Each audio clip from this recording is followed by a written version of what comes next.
안녕하세요, 정거장입니다. 지금 영상에 보이고 있는 이 차량은 며칠 전에 구매 대행을 진행하게 되었던 기아의 더 뉴 K9 차량입니다. 구매 대행 연락을 주신 분과 상담을 진행을 해드리다 보니까 희망하신 내용이 가급적 최대한 짧은 연식에 주행거리는 다소 있더라도 보증기간이 남아있는 차량을 희망을 해 주셨습니다. 아무래도 이런 대형 차량들이 아무리 국산 차량이라 할지라도 대형 차량들은 작은 차량들에 비해서는 유지비용이나 수리비용이 더 나올 수밖에 없습니다. 그래서 이번에 구매 대행을 희망해 주신 분께서는 가급적 최대한 짧은 연식의 차량을 희망을 해 주셨습니다. 그래서 차량을 찾아보다가 이 차량을 발견하게 되었는데, 이번 차량의 연식이 2018년 1월 출고입니다. 정말 마지막에 출시되었던 더 뉴 K9 차량이었었고요. 차량의 등급은 3.3에서 가장 상위 등급인 이그제큐티브 등급을 찾아서 진행을 하게 되었습니다. 현재 차량의 주행거리가 10만 킬로가 주행이 되었는데, K9은 일반 부품의 보증기간이 3년에 6만 킬로까지가 아닙니다. 5년에 12만 킬로까지 일반 부품의 보증기간이 해당하는 차량이기 때문에 아직도 보증기간이 주행거리가 12만 킬로가 넘지 않으면 2023년 1월까지 일반 부품의 무상 보증 기간도 남아 있었던 차량이었습니다. 그래서 희망하신 내용에 적합한 차량이라 판단이 되어서 차량이 위치한 곳으로 이동을 해서 점검을 진행을 하고, 점검한 내용들을 자세하게 사진들로 준비해서 대략 200장이 넘는 사진들을 보내드리게 되었는데, 차량 내용을 마음에 들어 해주셔서 구입을 결정해 주셨습니다. 그리고 현재는 별도의 출고 작업까지 마친 상태에서 이제 차량을 보내드리는 과정만 남았습니다. 이번 차량의 구매 대행을 진행을 하면서 예상은 했지만 어느 정도 성능 상태나 전체적인 내외관 상태에서 상품화를 진행을 하고 경정비를 해야 될 만한 부분들은 있었습니다. 하지만 무상보증 기간이 남아 있었기 때문에 출고 작업을 진행을 하면서 기아 서비스센터에 방문을 해서 지금 사진에 보이는 것처럼 무상으로 정비를 받은 항목들입니다. 이처럼 보증기간이 남아 있으면 모든 부분들을 무상으로 정비를 받을 수 있다는 장점이 있는 차량이었습니다. 그리고 전체적인 내외관 상태의 복원 작업도 진행을 하게 되었습니다. 실내 클리닝이 되어 있지 않았었기 때문에 실내 클리닝 진행을 했고, 외부의 생활 기스들을 없애는 광택 작업을 내게 되었습니다. 그리고 문콕이 2개 정도가 있었기 때문에 그 문콕을 복원을 했고요. 그리고 휠 4짝의 상처가 모두 있었습니다. 이 휠 4짝의 상처를 복원하는 출고 작업들을 진행을 하게 되었습니다. 그리고 외부에서 큰 상처들로 분류되었던 조수석의 앞문과 뒤의 휀더를 도색하는 출고 작업들을 진행을 하게 되었습니다. 이번 차량의 판매된 가격이 2,500만원의 구매 대행이 진행이 되었습니다. 일반적인 이 정도의 내용이면 보통 차량의 평균 가격들이 2,800에서 기준을 잡을 수 있는 차량이었는데, 이번 차량은 평균 가격보다 확연히 가격이 낮았습니다. 낮은 만큼 전체적인 내외관의 상품화도 진행되어 있지 않았었고, 가격이 평균 가격보다 낮은 만큼 전체적인 내외관 상태에서 상품화가 진행되지 않은 곳들이 있었는데 이미 예상을 했었던 부분이었습니다. 그래서 점검을 마치고 출고 작업을 해줘야 될 내용들이나 그리고 무상 정비를 받을 수 있는 내용들을 꼼꼼하게 체크를 한 다음에 구매 대행을 맡기신 분께 자세하게 사진들까지 준비를 해서 보내드리고 이러한 출고 작업들을 진행을 하게 되었습니다. 그래서 정리하자면 이번 차량은 평균 가격보다 가격은 많이 낮았지만 가격이 낮은 만큼 소액의 비용으로 대부분 깨끗하게 복원을 할 수 있었던 내용의 차량이었습니다. 차량의 서류 내용을 보시기 전에 가격이 낮았던 만큼 서류 내용도 어느 정도 처리된 내역들은 있었습니다. 용도 이력은 있었고요. 하지만 이런 대형차들이 용도 이력이 있다 하더라도 대부분 법인 회사에서 운행을 하기 때문에 용도 이력이 있는 것은 크게 신경 쓸 정도의 내용은 아니라고 생각을 합니다. 예를 들어서 아반떼나 소나타 같은 준중형급의 용도 이력이 있는 경우에 만약에 회사에서 사용을 했다는 가정하에 정말 말 그대로 직원들이 사용하는 업무용으로 사용되었을 확률이 높은 차량들입니다. 하지만 K9은 업무용으로 사용되는 차량은 아니기 때문에 용도 이력이 있어도 크게 문제가 된다고 생각은 하지 않습니다. 그리고 소유자 변경이 상사로 이전한 것까지 포함해서 총 3번이 변경이 되어 있었습니다. 그리고 타차에 한 건 물어준 비용이 있었는데 250만원 정도의 비용으로 확인이 되었습니다. 제가 구매 대행을 진행하는 차량들의 내용들이 대부분 용도 이력도 없고 1인 소유의 무보험 처리인 차량들을 많이 진행하곤 하지만 이번 차량은 가성비가 좋은 차량을 찾아서 진행을 했다고 생각을 해주시면 될 것 같습니다.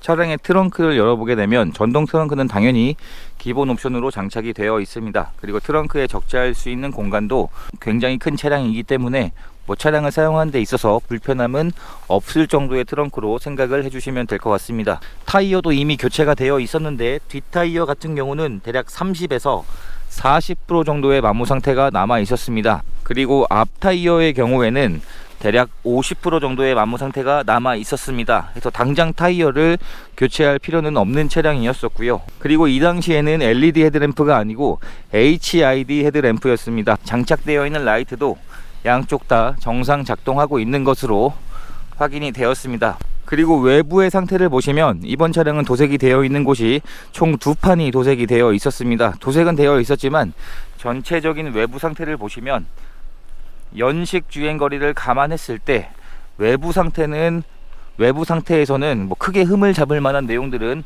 없는 차량으로 확인이 되었습니다.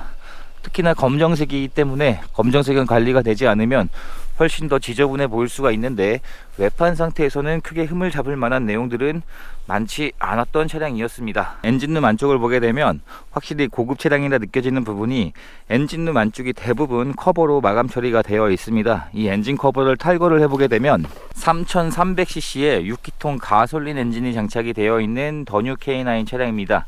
현재 엔진의 상태를 보게 되면 보통 엔진 오일이 누유가 되면 엔진 위쪽에서부터 누유가 되곤 하는데 현재까지 오일 누유가 되는 증상들이 없는 차량으로 확인이 되었습니다. 그리고 점검을 진행을 하면서 하부 상태까지 확인을 해 보았는데 지금 사진에 보이는 것처럼 하체 상태에서도 오일들이 누유되는 증상들은 없는 차량으로 확인이 되었습니다. 그리고 보증기간이 23년 1월까지 남아있기 때문에 만에 하나 오일이 누유된다 하더라도 이 기간 내에서는 모두 무상으로 정비를 받을 수 있는 항목에 해당을 하고 있는 차량이었었고요. 차량의 실내 상태를 확인해 보게 되면 뭐 실내 상태에서 흡연한 흔적이나 냄새도 없는 차량이었었고요. 실내 클리닝을 진행을 하면서 실내 상태도 점검을 했을 때에 비해서 굉장히 깨끗해져 있습니다. 지금 도어 트림 쪽을 확인을 해봐도 사용되었던 흔적들이 뭐 어느 정도는 남아있지만 많지 않은 차량이었었고요. 조수석에도 메모리 시트가 장착이 되어 있습니다. 장착되어 있는 전동 시트도 정상 작동하고 있는 것으로 확인이 되었습니다. 시트의 상태를 확인해 보았을 때 시트에서도 어느 정도 사용된 흔적들은 있었습니다. 하지만 주행거리를 감안을 했을 때 10만 킬로가 주행이 된 차량 치고는 전체적인 시트의 상태나 실내 상태가 나쁘지 않은 차량이었었고요. 그리고 신차를 구입할 때 지급되었던 2개의 스마트키와 카드키까지 총 3개의 키가 그대로 보관 중인 차량이었습니다. 그리고 실내에서 흡연한 흔적이나 냄새들도 나지 않았던 차량이었습니다. 실내 클리닝 진행이 되면서 이런 바닥 매트 안쪽까지도 깨끗하게 클리닝 작업이 진행이 되었습니다. 우선 가장 먼저 눈에 들어오는 부분은 뒷좌석의 여유 공간이 굉장히 넓은 것이 눈에 띄는 차량입니다. 이번 차량은 선택 옵션도 장착이 되어 있었기 때문에 뒷좌석의 전동 시트와 전동 시트를 작동시켜 보게 되면 현재까지 양쪽 다 정상 작동하고 있는 것으로 확인이 되었습니다.